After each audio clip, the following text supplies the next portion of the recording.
সুপ্রিয় দর্শক, আসসালামু আলাইকুম। নিউজ 24 এর আজকের সর্বশেষ সংবাদে আপনাদের সবাইকে স্বাগতম। প্রথমেই জানিয়ে দিচ্ছি সংবাদ শিরোনাম।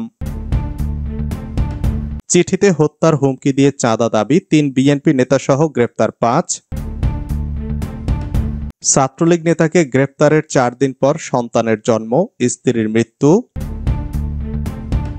নতুন বন্দোবস্ত অপুকে চাঁদাবাজে রূপান্তরিত করল, যা বললেন রাশেদ খান। ধানের শীষের কোটপিন পরে টাকা আদায় নিষিদ্ধ। 2500-এ আওয়ামী লীগ সমর্থিতদের বাড়িতে হামলা, লুটপাট। সরকারি চালের বস্তা ছিনতাই, বিএনপির 2 কর্মী গ্রেফতার।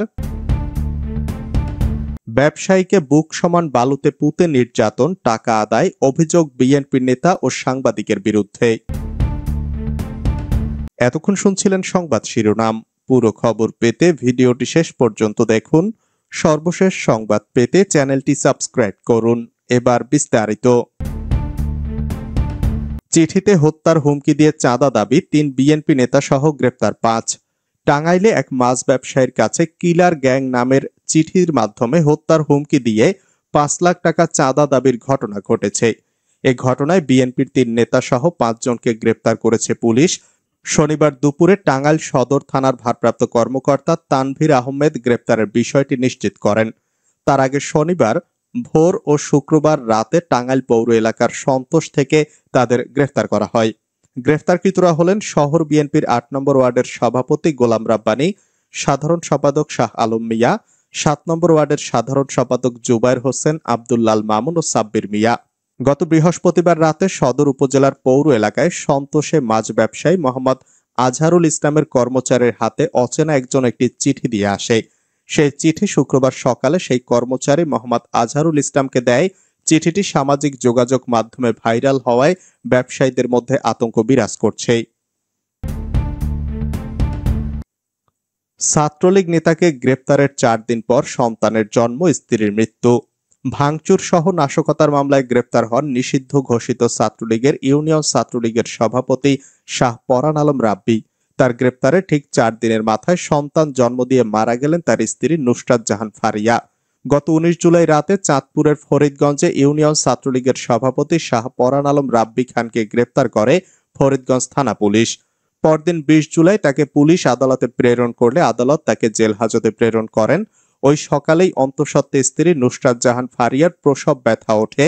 পরে স্ত্রী নুসরাত জাহান ফারিয়া ঢাকা মেডিকেল কলেজ হাসপাতালে একটি কন্যা সন্তানের জন্ম হয় এবং লাইফ সাপোর্টে চিকিৎসাধীন অবস্থায় মৃত্যুবরণ করেন। আদালত রাব্বিকে বৃহস্পতিবার জামিন দেন। তার স্ত্রীর নামাজে জানাজা বাদ মাগরিব অনুষ্ঠিত হয়। পরে পারিবারিক কবরস্থানে তাকে দাফন করা হয়েছে। রাতে ঢাকা পোস্টকে এ তথ্য নিশ্চিত করেছেন শাহ পরান আলম রাব্বির চাচা ও ইউনিয়ন আওয়ামী লীগের সাধারণ সম্পাদক সাইফুল ইসলাম সোহেল। শাহ পরান আলম রাব্বি ফরিদগঞ্জ দক্ষিণ ইউনিয়নের ছাত্রলীগের সভাপতি। তিনি ওই ইউনিয়নের গজারিয়া এলাকার খানবাড়ির মাহবুবুল আলমের ছেলে। নতুন বন্দোবস্ত অপুকে চাঁদাবাজে রূপান্তরিত করল, মন্তব্য রাশেদ খানের। রাজধানীর গুলশানের সাবেক সংসদ সদস্য শাম্মী আহমেদের বাসায় চাঁদাবাজির অভিযোগে গণতান্ত্রিক ছাত্র সংসদের বহিষ্কৃত কেন্দ্রীয় যুগ্ম আহ্বায়ক জানে আলম অপুর 4 দিনের রিমান্ড মঞ্জুর করেছেন আদালত। শনিবার বিকেলে মেট্রোপলিটন ম্যাজিস্ট্রেট নাজমিন আক্তার এর রিমান্ড মঞ্জুর করেন। ঘটনার পর সামাজিক মাধ্যম ফেসবুকে প্রতিক্রিয়া জানিয়েছেন গণ অধিকার পরিষদের সাধারণ সম্পাদক মোহাম্মদ রাশেদ খান। তিনি বলেন, নতুন বন্দোবস্ত জানে আলম অপুর মতো ভালো ছেলেকে চাঁদাবাজে রূপান্তর করবে ভাবতে পারছি না। ব্যক্তিগত ফেসবুক অ্যাকাউন্টে লেখা এক স্ট্যাটাসে তিনি বলেন, ছেলেটিকে আমি চিনি। প্রাইভেট বিশ্ববিদ্যালয়ের আন্দোলনে তার ভালো ভূমিকা আছে। তার আন্দোলন নিয়ে প্রথম আলোতে ভিডিও প্রকাশিত হয়েছে। ছাত্র অধিকার পরিষদের রাজনীতি ছেড়ে সে নতুন বন্দোবস্তের রাজনীতি করার জন্য গিয়েছিল, কিন্তু ক্ষমতা ও সিস্টেম তাকে চাঁদাবাজ বানিয়ে দিল। তিনি আরো লিখেন, অপু ছাত্র অধিকার পরিষদে থাকতে কখনো চাঁদাবাজ ছিল না, বরং হাসিনার বিরুদ্ধে লড়াই করার দীক্ষা আমরা তাকে দিয়েছিলাম। কিন্তু যখন দেখলো তার সমসাময়িক বন্ধুরা গণ অভ্যুত্থানের পর দামি বাইক, আইফোন ব্যবহার করে, অনেকের পকেট ভর্তি টাকা, ডিসিএসপি সচিবরা সমন্বয় বা বৈষম্য বিরোধীর পরিচয় পেলে প্রতিমন্ত্রীর মতো সম্মান করে, তখন সে সংগ্রামী জীবন ছেড়ে চাঁদাবাজিতে লিপ্ত হলো। রাশেদ আরো লিখেছেন, একটা ভালো ছেলেকে নতুন বন্দোবস্ত পুরোদস্ত চাঁদাবাজে রূপান্তরিত করলো জানে আলম অপুর জন্য আমার খুবই দুঃখ লাগছে। চোখের সামনে একটা ভালো ছেলে চাঁদাবাজ হয়ে যাবে কল্পনা করতে পারছি না। এভাবেই বুঝি ফুলগুলো ঝরে যায়। ধানের শীষের কোট পিন পরে টাকা আদায় নিষিদ্ধ। ছাত্রদলের কেন্দ্রীয় সভাপতি রাকিবুল ইসলাম রাকিব স্পষ্ট জানিয়েছেন, ধানের শীষ প্রতীকযুক্ত কোট পিন পরে টাকা আদায় সম্পূর্ণ নিষিদ্ধ। এমন কাজে সংগঠনের কোনো নেতাকর্মী জড়িত নয় বলেও উল্লেখ করেন তিনি। শনিবার নিজের ভেরিফাইড ফেসবুক পেজে দেওয়া এক পোস্টে তিনি কথা বলেন। রাকিব বলেন, গত কয়েকদিনে ছাত্রদের লোগো ও ধানের শীষযুক্ত কোট পিন ব্যবহার করে অর্থ আদায়ের অভিযোগ আমাদের নজরে এসেছে। এ ধরনের কাজে আমাদের কোনো ইউনিট বা নেতাকর্মী জড়িত নয়। ৩রা আগস্ট শাহবাগের সমাবেশ ও ভবিষ্যতে এমন কাজ সম্পূর্ণ নিষেধ। তিনি আরো বলেন, কেউ এমন কাজ করলে তাকে তাৎক্ষণিকভাবে বাধা দিন, প্রয়োজনে আইন শৃঙ্খলা বাহিনীর সহায়তা নিন।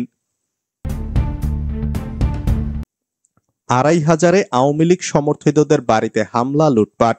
২৫০০ আওয়ামী লীগ সমর্থিত সাবেক ও বর্তমান 2 ইউপি সদস্যের বাড়িতে ভাঙচুর ও 6টি গরু সহ সর্বস্ব লুটে নিয়ে গেছে দুর্বৃত্তরা।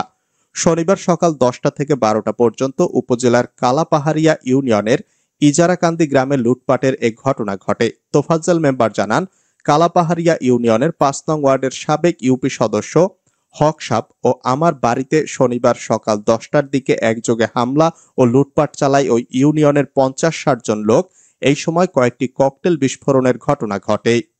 তিনি আরো জানান, রাজনৈতিক প্রতিহিংসার কারণে বিএনপি সমর্থিত লোকজন হামলা ও লুটপাট চালায়। এ সময় হামলাকারীরা নানা প্রকার অস্ত্রের ভয় দেখিয়ে তার বাড়ি থেকে 4টি গরু ও হক সাব মেম্বারের বাড়ি থেকে 2টি গরু লুটপাট করে নিয়ে যায়। এ সময় তারা 6টি বাড়িতে ভাঙচুর করে। সরকারি চালের বস্তা ছিনতাই, বিএনপির 2 কর্মী গ্রেফতার। যশোরের শার্শা উলাশী ইউনিয়নে দুস্থ নারীদের জন্য বরাদ্দকৃত সরকারি চালের বস্তা ছিনিয়ে নেওয়ার অভিযোগে বিএনপির 2 কর্মীকে গ্রেফতার করেছে পুলিশ। শনিবার দুপুরে অভিযান চালিয়ে তাদের গ্রেফতার করা হয়। তারা হলেন শার্শার ধলদাহ গ্রামের রাজ্জাক বিশ্বাসের ছেলে মিজানুর বিশ্বাস ও মোসলেম বিশ্বাসের ছেলে লালটু বিশ্বাস। তারা ওই এলাকার বিএনপির কর্মী। এর আগে গত বৃহস্পতিবার বিকালে উপজেলার রামপুর ধলদা গ্রামের মোড়ে চালের বস্তা ছিনিয়ে নেওয়ার ঘটনা ঘটে। তারা শার্শা উপজেলা বিএনপির সহ সভাপতি আমিনুর রহমানের অনুসারী বলে জানা গেছে। ব্যবসায়ীকে বুক সমান বালুতে পুঁতে নির্যাতন, টাকা আদায়ের অভিযোগ বিএনপি নেতা ও সাংবাদিকের বিরুদ্ধে। যশোরের অভয়নগরে এক ব্যবসায়ীকে অস্ত্রের মুখে জিম্মি করে বুক সমান বালুতে পুঁতে রেখে কয়েক দফায় 4 কোটি টাকা হাতিয়ে নেওয়ার অভিযোগ উঠেছে পদ স্থগিত স্থানীয় এক বিএনপি নেতা ও এক সাংবাদিকের বিরুদ্ধে। এ ঘটনায় ব্যবসায়ীর স্ত্রী সেনা ক্যাম্পে লিখিত অভিযোগ দিয়েছেন। ভুক্তভোগী ব্যবসায়ী শাহনেওয়াজ কবির ওরফে টিপু নোয়াপাড়া এলাকার জাফরিদি এন্টারপ্রাইজের স্বত্বাধিকারী। তিনি ও তার পরিবার নিরাপত্তাহীনতায় ভুগছেন বলে অভিযোগ করেছেন। এলাকা ছেড়ে গেছেন তিনি। ঘটনার বিচার চেয়ে গত 31 জুলাই অভয়নগরের রাজঘাট সেনা ক্যাম্পে লিখিত অভিযোগ দেন ব্যবসায়ী শাহনেওয়াজ কবিরের স্ত্রী আসমা খাতুন। অভিযোগে তিনি বলেন, গত বছরের 2রা সেপ্টেম্বর সকাল 10টার দিকে সৈকত হোসেন ওরফে হীরা নামে এক ব্যক্তি তার স্বামীকে কৌশলে নোয়াপাড়া পৌর বিএনপির সাংগঠনিক সম্পাদক আসাদুজ্জামান জনির ব্যক্তিগত কার্যালয়ে নিয়ে যান। সেখানে আসাদুজ্জামান তাকে মারধর করেন এবং অস্ত্রের মুখে জিম্মি করে 2 কোটি টাকা দাবি করেন। এরপর আসমা খাতুন সাউথ বাংলা ব্যাংক থেকে আসাদুজ্জামান প্রতিষ্ঠানের হিসাবে 2 কোটি টাকা পাঠান। টাকা পেয়ে তারা শাহনেওয়াজ কবিরকে ছেড়ে দেন। আসমা খাতুন অভিযোগ করে বলেন, গত বছরের 18 সেপ্টেম্বর সকাল 9টার দিকে তার স্বামী চলিশিয়া থেকে মোটরসাইকেলে নোয়াপাড়া বাজারে যাওয়ার পথে সৈকত তার পথরোধ করেন। এরপর বেলা 3টা পর্যন্ত তার মুঠোফোন বন্ধ পাওয়া যায়। পরে জানতে পারেন তার স্বামীকে বিএনপি নেতা আসাদুজ্জামানের কনা ইকো পার্কে নেওয়া হয়েছে। আসমা সেখানে গেলে জনি সম্রাট হোসেন ও নোয়াপাড়া প্রেস ক্লাবের সাধারণ সম্পাদক মফিজউদ্দিন তার উপর আগ্নেয়াস্ত্র ঠেকিয়ে হামলা চালান। এরপর শাহনেওয়াজ কবিরের বুক পর্যন্ত গর্ত খুঁড়ে বালু চাপা দিয়ে আরো 2 কোটি টাকা চাঁদা দাবি করে বলে অভিযোগ করেন আসমা খাতুন। তিনি বলেন, এ সময় তার স্বামী ব্যবসায়ী শাহনেওয়াজ বাধ্য হয়ে নিজের ব্যবসা প্রতিষ্ঠানের ব্যবস্থাপককে ফোন করে টাকা দিতে বলেন। সাংবাদিক মফিজের হিসাব নম্বরে পূবালী ব্যাংক থেকে 68 লাখ ও সাউথ বাংলা ব্যাংক থেকে 32 লাখ টাকা পাঠানো হয়। এ সময় সাংবাদিক মফিজ আরো 1 কোটি টাকার চেক আদায় করেন। এরপর কাউকে কিছু বললে প্রাণনাশের হুমকি দিয়ে ছেড়ে দেন।